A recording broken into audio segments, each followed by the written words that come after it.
I want to begin today with an image I haven't been able to shake since I returned from Molokai, Hawaii, an island that sits between Maui and Oahu, two of the most aggressively developed places in the United States. On Molokai, there is no tourism industry. Billionaires have bought the land and found they cannot do anything with it because the local people won't allow it. Not because of zoning, but because of a kind of stubbornness, and I mean that with the deepest respect. Who gets to decide the value of a place? And who gets to decide the metric? I brought that question to Christa Breum Amhøj, a Danish practitioner I think of as a social architect, someone who reads a place the way a building architect reads a site, and to John Diamond, who has spent decades watching these same tensions play out in the UK. Together we talk about the value that top-down economic models miss, about what it takes for a public manager to move from solving to noticing, and about what Christa believes may be a new kind of university, one that has been growing quietly in local communities all along. So let's go. Let's get started.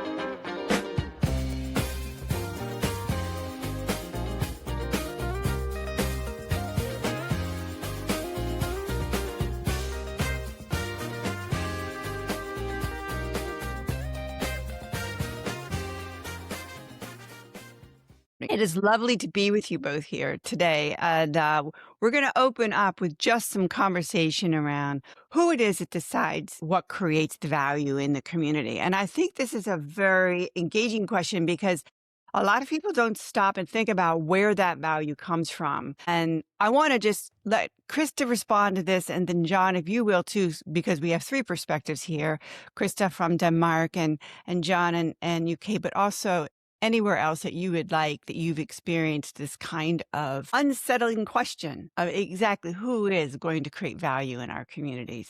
So if you could just say a few words, Christa, because we're going to dive deeper into your approach, but give us a sense of how you would respond to that question. Yeah, well, I think I see the same thing in Denmark, where there's a lot of struggles and fights, power struggles about what is value creation at local places. And I'm not that much into tourism. I don't know much about that, but I can see the same kind of discussions about what is value, what is public value. I think many Danish municipalities has been very concerned about how to involve the market, public organization in the value creation at local places. And sometimes it's also a dominating way of thinking about value creation, and you kind of overlook all the local stories and relations and communities and meeting places because you think about value creations in the term of creating profit. So I think these two different kind of paradigms are fighting. But I also see a new kind of movement, actually. And I think it's because we're facing a lot of what we call wicked problems. And that is kind of pushing our thinking in new directions. I don't know if you want an example on that now, or we can wait with that later.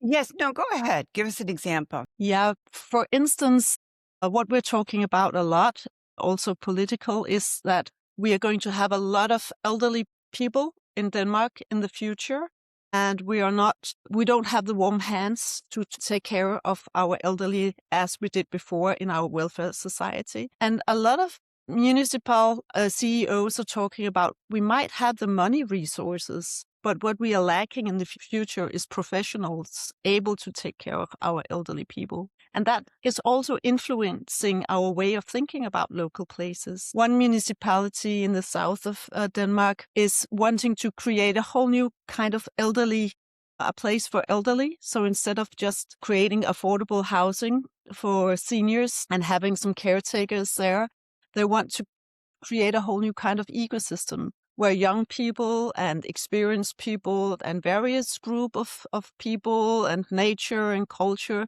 can create new kind of ecosystems where everybody is taking care of each other. So that's another way of addressing the question of how to create public value now and in the future. And Yes. that's, challenging pub managers and professionals and citizens, because we need to rethink um, what is public value. Is it a Yeah. service? No, it might not be. It might be some kind of creating process together with the place. Yes. And the metric may not be profits. It may be the actual energy that comes from the community that shows up and says, this is what we want, which is a different metric, Yeah. Yeah, so the value creation will be the community and the community process, because the co-creation is actually creating new kind of infrastructures, social structures, local infrastructures, new meeting places, relations between various people that we in our industrial society have isolated, and that we need to bring them together to create value together, to create new kind of infrastructures. So that Yeah. is the value creation in this That's case. right. I'd like John to share his experience. And I have to imagine, too, from what Christa and I just presented, that you must see in the UK challenges to this. It's one thing to say, that sounds really great, Nancy, but the challenges that come with it for the local governments is really immense. Where do you see this in the UK? So I think there are kind of three parts to maybe thinking about the opening question and response to what Christa was saying. One is just to pick up, Nancy, on your example of your visit to Hawaii. So if you take tourism as an exemplar of, I think, a growing, certainly here in the UK, and I think globally too, a growing awareness that sites of really important historic and cultural interest are at risk of being over-visited and damaged in some way. And that seems to me to combine both examples of resistance to that kind of profit dimension, but it also talks about, or maybe illustrates, the emergence of new ways of in which people identify with their historic and cultural settings. So my brother lives in the Orkney Islands, just off the north east coast of Scotland, and they have had, over the last few years, a real problem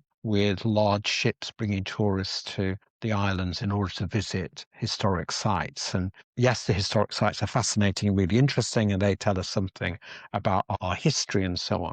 But there's a growing movement there to resist that. And that has an economic impact that they are resisting against.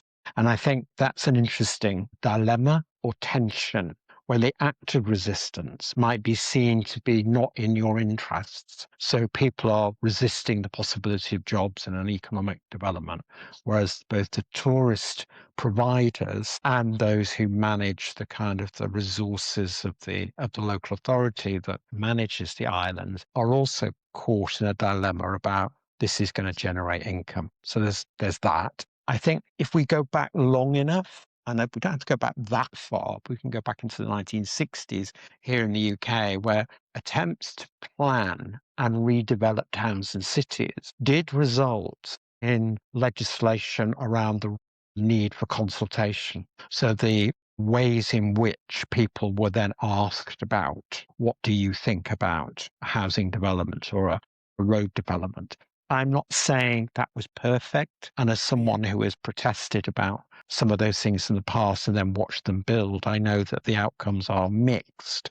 But there is something there about people saying, this is our place, this is our community, and we want to keep it in the way that it is. But I think there's something, the third bit, I think, is something which you were talking about, Christa, which is, I was thinking that there are some visible and invisible examples of value creation. And often the invisible ones are invisible to those kind of policymakers and decision makers who think they have the solution to a particular locality or a particular community, and they identify what that solution is. And what they don't see, because they're not counting it or they're not framing it in a particular way, is, and you talked about this, Christa, the kind of breadth of health and vitality that exists. Now, that's not true in all cases, but oftentimes I think it is. And there are examples, I think, here in the UK and I think elsewhere, of where, picking up on something else you were saying, Christa, this idea of ecosystems, the idea of kind of networks that work well together, if we can facilitate their coming together, that those situations, those places where those systems are not identified or certainly not valued, are likely, to suffer as a result of that. But perhaps, and this is one of those perverse outcomes, people may group together and form resistance, which leads to something which they hadn't anticipated, because they're able to mobilize their voice and their sense of what they need in the place where they are. And so a different kind of value gets created, one that wasn't identified by the decision makers. That idea, I think, again, Christa, you talk about this, the top-down approach, and that which even within the community wasn't identified. If I could just put a pin in that, it is that there is in that top-down approach a more likely action of activism as a result. So it is a different kind of engagement than what Christa, and I want to turn to Christa now to talk a little bit about this. The kind of engagement that you are suggesting and you're active in your work with the municipalities is something that you talk about as kind of a micro experimentation, which when we did our preliminary talk, I said, well, we kind of like to call that innovation, but it's different. It's when you talk about this. So give us a sense of, help us to understand your approach and understanding of what micro experimentation might look like in a place and why it's important to understanding the place. Ooh, there's a lot of questions. I'll see if I can rabble them out. But I think there might be an important distinction, as you say, between innovation and micro experiments. A lot of organizations really wants to be innovative and create innovative healthcare, and they're thinking about it as programs, top-down programs that can be implemented at particular places. In the healthcare system in Denmark, you see it understood as we need robots, for instance, to take care of elderly in housing, for instance. Or in the police, you have specific ideas about what is innovation in the police academy. But micro experiments are different, I think, because they are about the everyday life. They're about the stories that are already being told. They're about relation practices. And so I often think that there is a lot of everyday innovation finding place at places, but we don't see them because we're looking for another kind of understanding about what is value. We want to see a product, or we want to see an outcome.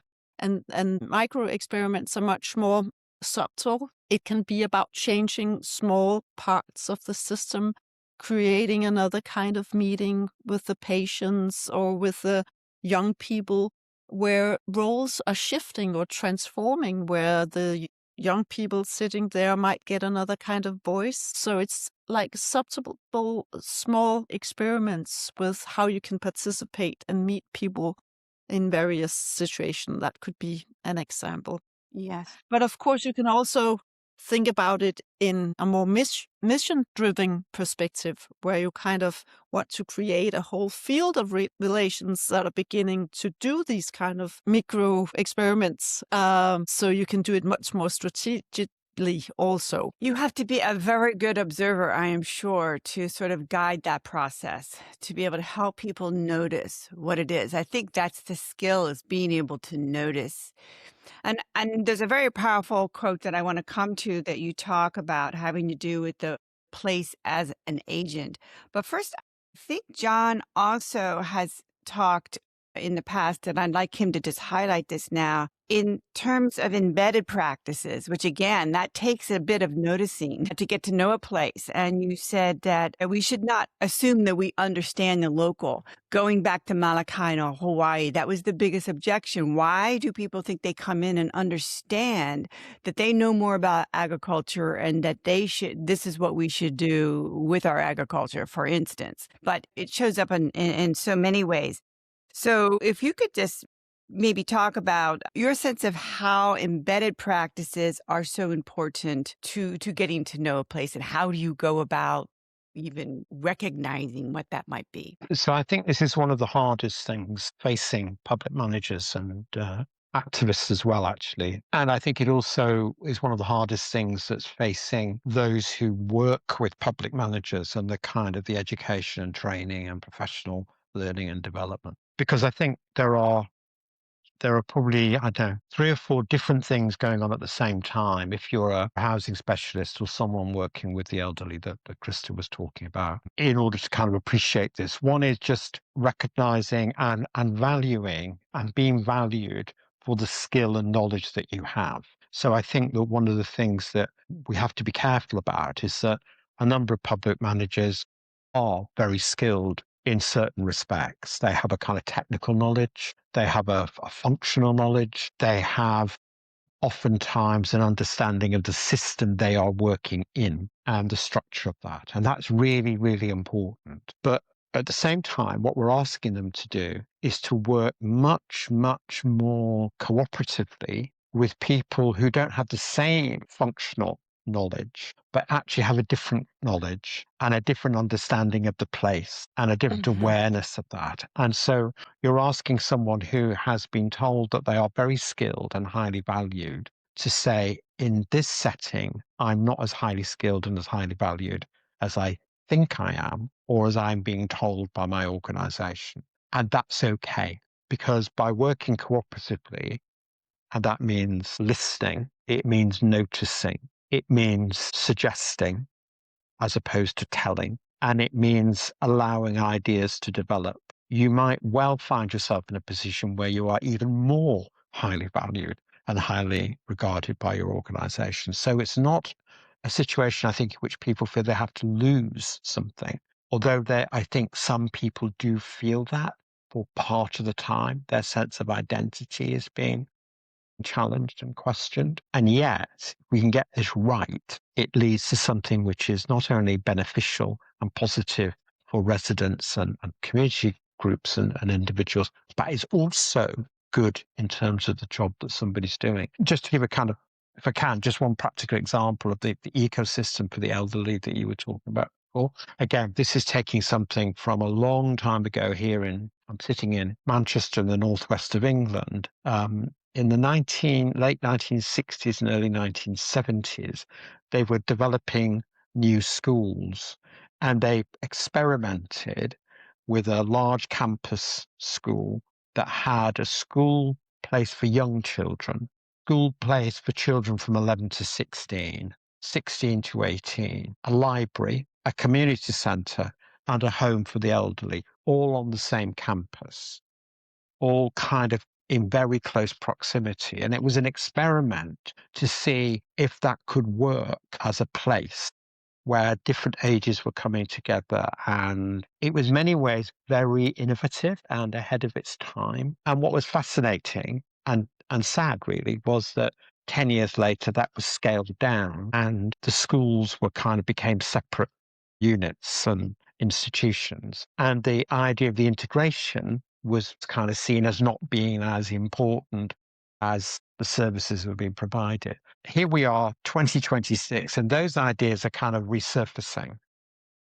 There you were talking, John, about I think from going from an idea to formalizing, and you end up moving to a different structure that then prevents the very thing, which is what it began with, which was an opening. There's a very powerful quote from Christa. I want to let her talk about this and sort of move forward wherever she would like to go with ideas. We have a specific case to talk about, the facts case, but anything, I think what John was just saying, we have to highlight another maybe abstract idea, but it's a very important one. You said, Christa, that a place has some kind of agency. A place, it's almost in Hawaiian, they call it that sovereignty of place. A place has a sense of agency. It affords us to have some kinds of relations and not others. So it's a kind of creating a field of being together, of positions, of relations, of qualities.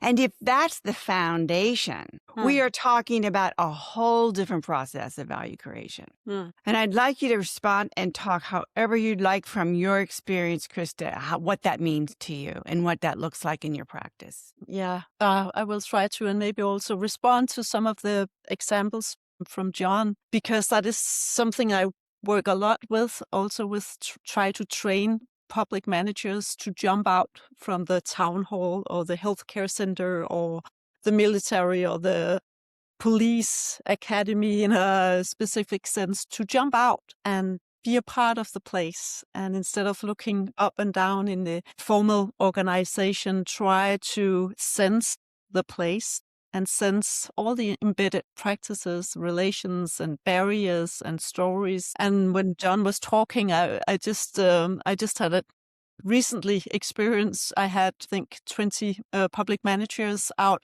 at this specific place in Copenhagen, where we are trying to train the capacity to understand a place. So one exercise is about they're going around this place and they're going to map the place. They're going to find places that they sense create life and communities, relations, and they're going to map places that are a barrier for communities, relations, and for life. And these 20 people are moving around in different groups, and they're coming back, and they are asked or invited to begin to see new kind of possibility for creating life at this specific place in Copenhagen. And I just remember one of these public managers from the defense ministry or something like that, a military dude. And he was so angry at this point when we came back, because what was this process about? Where was the problem? What kind of problem was he going to solve if there weren't any problem? And he was like totally lost in this kind of wild process, mapping the places. So I think that speaks exactly what you're talking about, John. This is, you think you have all the things you need to be a professional in our professional organizations, and all of a sudden you are asked to jump out in this more like unknown, subtle place, and you are asked to sense it. What kind of capacity or competence is that, and what you do with it? So it's just to respond to that I recognize that it is challenging the professionals, and we often have these kind of talks. What are the meaning with working with places and understanding places? How can we use it, and how can we use this whole idea back in our traditional organization, where we are often very blinded by our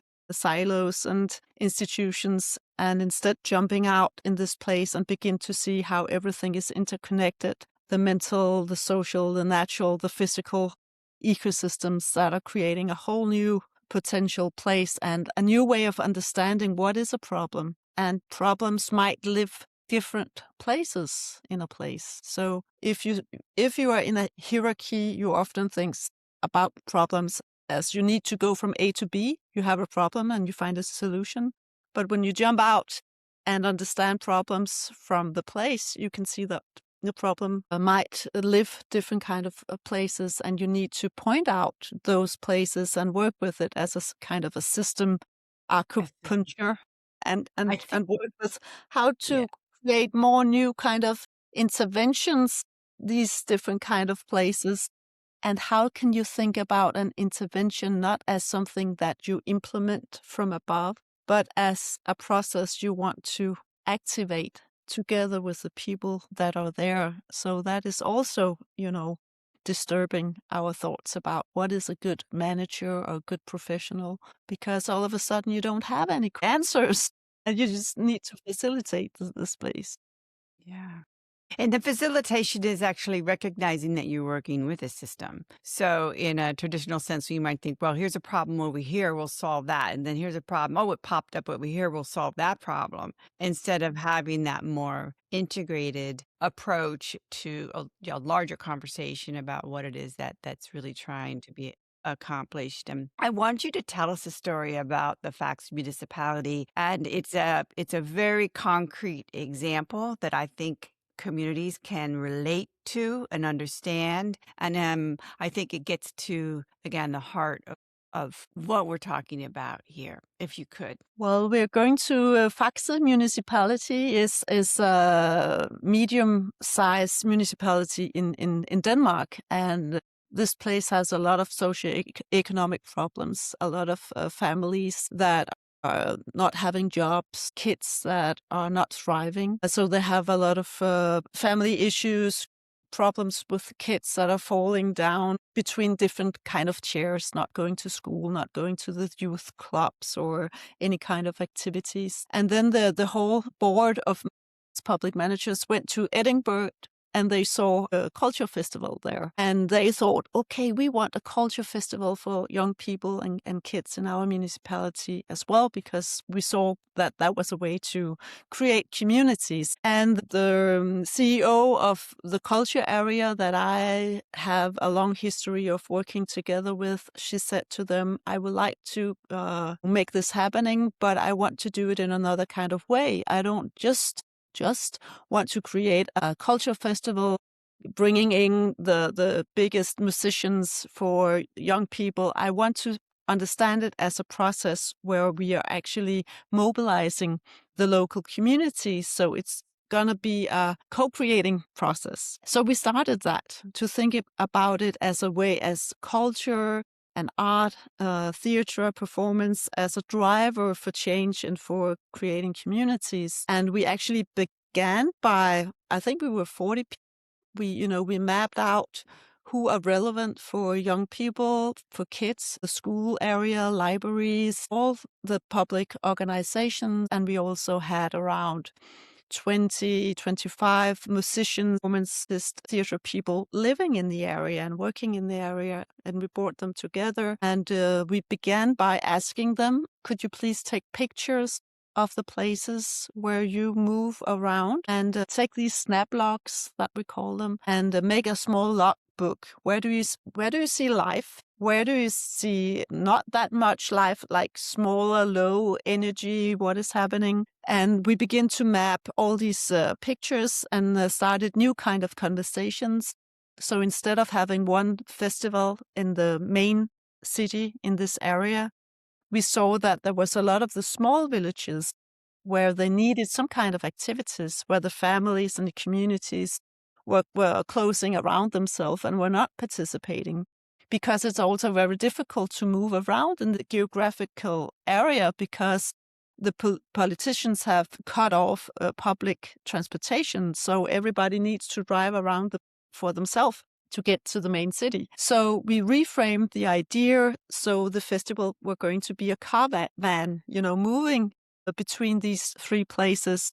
So 3 days, 3 festivals, and involving the local people. And now we are in year 2, and we're going to, do all this one more time, but also now trying to massage this idea into the public schools. So the Culture Festival is going to be a part of the school scheme. You can participate in creating this event when you are in public school. So it's going to be a part of the way you can work with culture, and in the music school and, all these kind of institutions. So the idea is also, the festival, that's a nice output for the politicians to show we have a festival and 1,000 people and more young people are participating. But I think the true value lies in the smaller organizations that we are creating in the process, professionals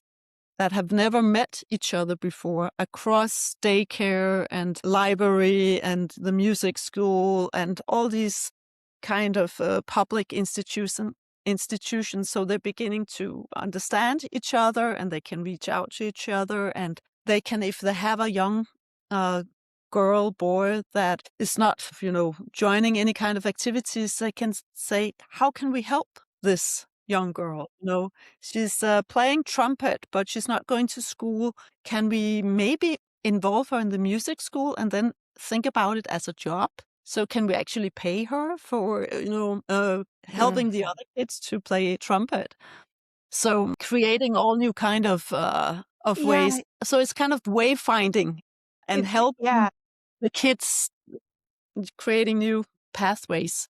you'd used the word too, the affordances, which I hope that we can in another space talk a little bit about that term and what that means, because this is really inside a system being able to understand where the natural resources exist, which is much different, as you pointed out, but I'm not sure people, I think this is the main point. This isn't a little committee that comes together and says, we're going to come up with this amazing festival. This is a much different process.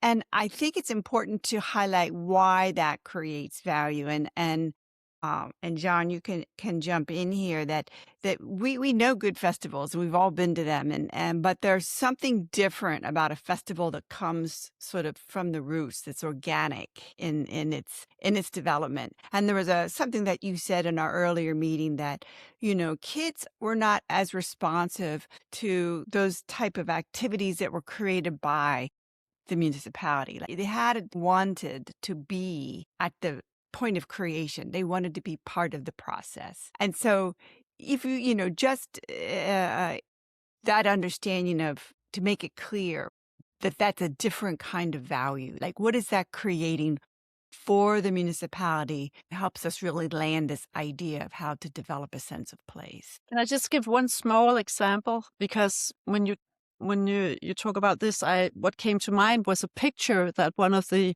participants took from some of these places, and that was a group of young teenagers standing out in the cold one night at a school corner in a very empty parking lot. And they were giggling and, but standing there freezing. And when the girl from all the churches in the area saw that picture, she said, is that the school place there and there? Why don't you offer them to go over to the church area? Maybe we can make a space for them there so they can stay inside, because the public school is closed, but we can actually have an open space there, meeting place there. So these pictures of empty places and, young girls hanging out, began to inspire the people there to think about how can we help each other, creating new kinds of ideas. So, so actually the church and some of the what do you call it? What do you call it in English? The clubs for the youth clubs began to create a whole new kind of idea about from earth to spirit. So they wanted to work in that field with activities. How can you be sustainable, and how can you talk about some spiritual things while you're working with the gardens? So this is an example, I think, about the of the place and how it can inspire to new kinds of activities. That's beautiful. Any thoughts? There are a few. I mean, one immediate one. And when you're telling the story, Christa, it reminds me, I think, of the conversation we were having earlier, which is the importance of understanding how the process works. So a festival in and of itself is not necessarily, or wasn't necessarily, the primary success feature of the project you were describing. You were describing it in terms of people coming together, people who didn't know each other. And the example you gave just then of the local church goer who was saying, actually, we could open our building because the school is closed. But if I'm a funder or I'm a politician, the festival is really good. It's a really good outcome, and I can celebrate that and talk about the vitality of the community. And so I think it's an example, I think, about a visible, invisible public value that gets created. So for the politician, the visible outcome is the festival. For those engaged in the process, and they might not describe it like this, it's those what started off as invisible relationships that over time then become highly visible, and then become ways in which festivals might carry on. But actually what's being created, to go back to our earlier conversation, are practices which are rooted in an understanding of place. And it isn't just a kind of abstract understanding of place. It's an understanding of the individuals. And it's also an understanding of where people meet and how they come together, and the things that mitigate against that and stop that from happening. So just very specific example. You've talked about transport and you talked about public transport. So I think transport is a really good kind of example of when you understand or don't understand a place. So I think if you have a private car and you're used to traveling around in the car, if you're a professional, you can get to meetings on time, that's fine. If you're reliant on public transport or reliant on friends and family, you have to think about planning your time quite differently. And I thought it was really interesting what you were saying about public transport at night. It means that those young people in that place cannot travel around easily without involving other people, maybe their extended family, maybe their immediate family. It means that their ability to engage is not the same if the activity is taking place in some large community centre that has been designated as the place where these things happen, because they can't get there, they can't engage. And so there are things which I think many of us take for granted that actually we don't recognize, we don't see. And once it's shown to us, sometimes our reaction might be, there's nothing we can do about that. But the other reaction, which is what you were describing with the person from the church, might be to look at other places in the same locality that those children, young people could have access to. In order to do that, you have to know the place and you have to be constantly recognizing that that's an evolving and developing process. It's not fixed. Yeah, I think it's these ideas, again, can easily slip by as, oh, these are just, little things to solve, but they don't happen unless you first notice and then you first observe and take the time to really get to understand a place. And I want to sort of move to the role that Christa plays when she works with these organizations. And I think that the term social architect came up, and I don't know if you've ever used that to describe yourself. I think of that, the differentiation between a physical architecture of a place and the social architecture of a place. And if you're building architecture, you need an architect. You need somebody who is a practitioner who can come into a place and work with you. And I'd like to, I was originally thinking about talking more about your journey and how you got here. I think that's very interesting. Both you and John come from academia, but you've moved into other roles that are outside of academia that have a much broader application to helping people, leaders, places become shifting the way they feel, the way they are understood. So I know you have a model, and that's where I'd really like to go now, Christa. And whether you have the model with you to put up or whether it's something we can put in the notes so people can look at it. If you could talk about that, this is something I presume maybe you can share how you use it. If it's something, you use in an introductory way to a place in a presentation, or whether it's something that you're putting inside maybe a book you're writing. I don't know if you are. So tell us a little bit about that model, and that will give us sort of a guide to the way you work. Yeah. Well, as you said, my journey in this area has not been linear, in any terms. And I think I started maybe 15 years ago helping WHO's Danish network building communities in different places in Denmark. And we were kind of new in this field, experimenting a lot and beginning to have more examples and practices, and we developed methods. And I was trying to write about this in academia, but I think it was maybe still like too strange for understanding it as a way of thinking about innovation in the term we just started this podcast with, because it was much more relational and with places. But I think from maybe 7 years ago, we had this, we had the UN goals. You all probably know them from the UN, and the network that I was working with were translating them into peace, and were saying what is essential with all these UN goals is that we are going to create well-being for all humans and for life. So we need to work with the goals from UN, but work with them all together in one model instead of separating them. So to work with them in a much more regenerative way. And that kind of helped us to see that the work we've been doing for the last couple of years could actually be understood in this kind of frame or model that came from a WHO, but also that we were working with it in a much more participatory way than a program for these UN goals. So just to give you some context about how this model or these kind of methods or idea was developed. So it is based on people, participation, place, peace, prosperity, and sometimes I add passion, planet, or play. So you can, add new piece to this idea.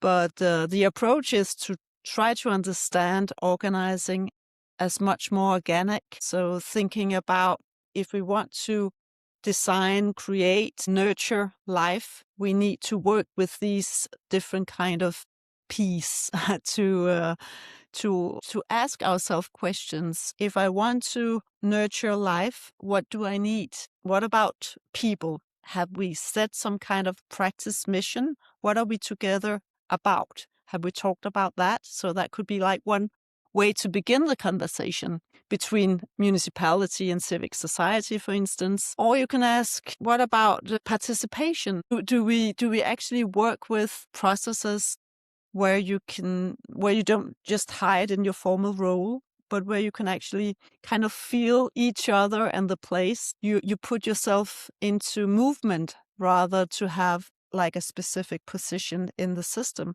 So think about, could you experiment with how to participate in real felt ways? So that could be another question to work with this more organic way of organizing. But it could also be, and that is where I often start, to begin with the place and say, let's meet out at this specific place and begin to map what do we see of resources, institutions, but also qualities of life that are real felt, of feelings like atmospheres, energy, all these kind of subtle things. Where did you have your first ice cream with your granddad? Or, what are the stories of the place?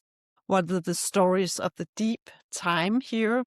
For instance, in the Faxe municipality, we begin to talk about Rollo. That was a Viking from way back. And this Rollo figure became a theater play. It became a card play for having conversations. So all of a sudden, the past were connected with the future or with the present time. So so just to understand that working with these different kind of pieces is trying to nurture life, ask different kind of questions, and also thinking that if you begin with the place and people and say, let place and the task or the mission define who are relevant, then you begin to work cross-disciplinary, and that can also create a lot of paradoxes, tensions, conflicts. So you also need to think about how to handle that in the process. So peace could also be a place where you begin to ask new kind of questions to address this new world of problems that you are creating. And for instance, in Faxe municipality, we had one opera singer actually who was very, against this whole process because it was disturbing, her conversations with the municipality. She was already inside the public school, creating a lot of activities, and this made her position much more insecure. Did she have that job? Should she co-create something totally new? So addressing all these kind of conflicts also along the way. And what we are often not trying to do is that instead of just talking, reflecting all the time, maybe try to think about what are the smallest of the smallest step that we can take. Can we try to experiment with a small new action? Could she invite us to her place, her community? And could that maybe create another kind of conversation and make her more safe? So try to do something together instead of just talking about conflicts. And then you have prosperity as one of the last piece if you're following the whole compass around. And that's addressing exactly what John was talking about just before. You can understand this process is creating value on different bottom lines. Do you call it that in English? So Yes. it's creating mental health, I would say. When we ask these people that are participating in this process, they're like, it was so fun, we were going out and exploring and we were trying to create new kind of things, they were playing. So the people that are doing this is actually feeling they're thriving, and they're saying it's much better than having a better, more money for the work that you do. It's actually a fun process. And it's also creating communities, but communities across silos and roles and organizations. So it's new forms of communities also. It's not only young people or elderly people. It's like, making people create a new kind of working community. And then it's also creating place, of course, creating value for the place, because we're creating a festival, we're creating activities, and not only in the summer period, but also along the way experimenting with where can we practice music, where can we paint, where can we have a theater play, So there's also different kind of values along the way, activities, communities. But I think the hardest part is actually to create value for the people, for the young people that are experience this peripheral participation, that are all the time like in the peripheral of Yes, yeah on the periphery. yeah, because it takes, efforts to just not having a Yeah. party for the people that wants to be a part of it, but all the time thinking about who are more vulnerable, how can we create a place for them, activities that are relevant for them as well. Well, I think, Christa, I want to ask you how you describe your role, because there's a lot there. And we talked about this in the earlier, the prep conversation. If somebody wanted to either be a Christa or find a Christa, what are they looking for? And how do you see yourself, your role? Because you've really identified a lot of competencies in that last conversation of what really is important for that compass to be energized, to be enacted. How do you describe your role? Well, I think I'm kind of a facilitator, facilitating communities, but also I think it's kind of communities for learning, because there aren't, any right or wrong answers. It's about finding new pathways.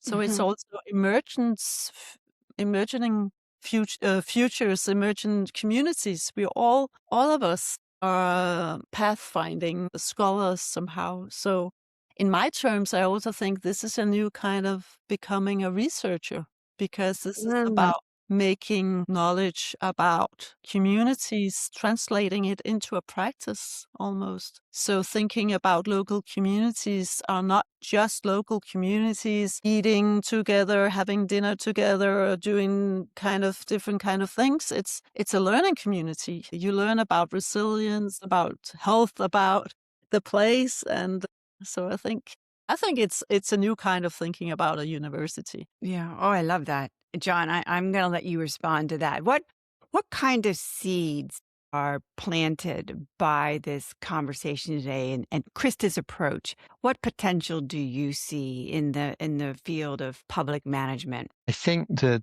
couple of things you said earlier, Christa, you were talking about working in a relational way, and you were working in an organic way, and the process was organic. But you were also describing the compass. So you were describing I don't want to use the word framework, but you were describing a way of thinking and a way in which people can recognize the different dimensions of where they're situated.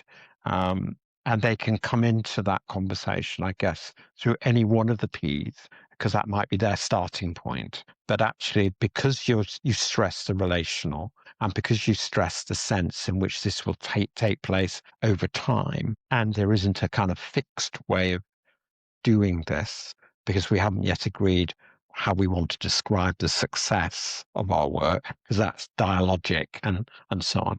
I think that's an incredibly significant and important role to play. And I think the kind of immediate learning that might happen for those people engaged in that process will be profound. I think the other thing that we haven't talked about is that, and I think it's both a strength and a challenge for the process you're describing. I think is that you have to have credibility with very different audiences. So you have to have credibility with the practitioners and the professionals you're working with. And then you have to have credibility with those grant funders or with the academic community, because there are times when you will want to use that community to write about and describe what's happening and to kind of promote the learning that comes from that. And I think most of us, I think, don't operate in that space where there are almost different languages that we have to speak and different time frames that we have to address. And I think you and people like you who work in that space have to kind of navigate quite a lot. The thing I would say, which I think is just coming back exactly to the example you've been giving, and there might be time in another podcast to come back to this actually as a kind of follow-up, is that this is true, I think, for anybody working with children and young people, particularly young people, is that you kind of only working with them perhaps for a relatively short period of time because they're changing and developing and growing. And I can think of people that I work with who have maintained contact with some of the young people they've worked with and can talk about what's happened to them in terms of their development, both as people as well as activists or parents even. And I think that particular group of people is hard, I think, for professionals who don't come from that background. So for housing, for planners, for some of the other agencies, then that group of young people can represent a bit of a difficult group to work with because their needs change. And also they move on. They literally move on, or they move into a different role in the place where they live. And so you're asking people to engage in a process which might have a kind of short lifespan for very particular young people, but can have a long lifespan in terms of the process as a whole. So I think this is where schools are really important, both as places, to engage with, but they can also be difficult places, Mm. But I think thinking about ways in which, if I was a public servant, ways in which I'm going to gain from this, it isn't just about my professional career. It's also about having positive experiences of working in a particular place and seeing the value. So another use of the term value, the value that comes from working in that way. Mm. Yeah. I think about just the ability to uncover or discover the stories, that the stories hold the potential of the place, and that the gift of the process that you described, Christa, is all the ways that you can approach those stories. Because every time you touch one of those places in your compass, you're touching a different, a different vibe, a different heartstring, a different experience, whether it's negative or positive. You also just in your story hit on some of the tensions that can arise. And Mm. so another skill you have to have, which I think have to be able to build that trust that your opera singer, people who have some already established way of doing things, and you're suggesting that we're open to doing things a new way, that can feel very threatening. So I really take away from this process a couple things. One being just the importance of that process. I have experienced this in my own work. When I come in, it's my relationship that allows me to get away with asking them to tell stories. And it's like, what is she doing asking us to tell stories? And then at the end, they're like, that was great. And there's some new idea that can come out of that process. It's just, to me, there's just such a stark contrast in how we might do public management. And it's just a matter, I think, of engaging. It's not that there's a right way or wrong way. It's this engagement piece and where it comes from. And the co-creation. You use that term. I think most people know what that means. But maybe in closing, Christa, just any final words on your philosophy? Yeah, I think that's what we're trying to work with, right? And I'm using this compass as a way to engage, as John said, many different kind of partners in this development, exploring the place in different kind of ways, and it has its potential, and of course sometimes you meet some kind of resistance also because you need to rethink your role in it. Maybe the potential is also show it, don't tell it sometimes, let's just meet out there and begin the job instead of saying that too much. I think maybe that could be a part of it also. Do more than talking about on a distance what you're doing, because that will invite more people into the process. Yeah, you need to experiment all the time. And I think what we succeeded with in Faxe municipality was to create a shared mission. It was to begin to create new kind of lines of life between library, daycare, clubs and schools and etc. And I also think that we in some ways succeeded, that we have been part of big conferences now, and conversations about some of the new reforms that we are working with in Denmark, the healthcare reform, the elderly care reform, because these reforms actually want to involve places and the civic society much more in the value creations of public welfare. So in Denmark, I think there is a really a good timing for working with these kind of areas. They actually, the politicians, the system begins to see and acknowledge the value you can create locally.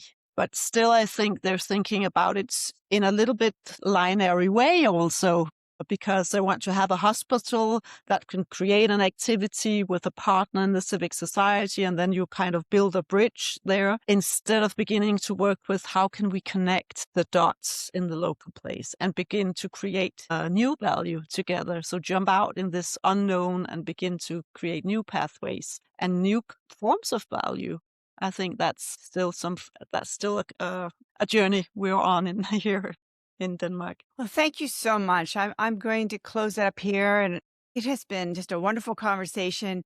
I would like this to be the seed of further conversations. I think we have so much more that we can dive into. So let's let this conversation settle a little bit and maybe get some reactions from others and see where we might go with it. Thank you so much for being here. Thank you, Nancy. Thank you, Christa. Thank you both.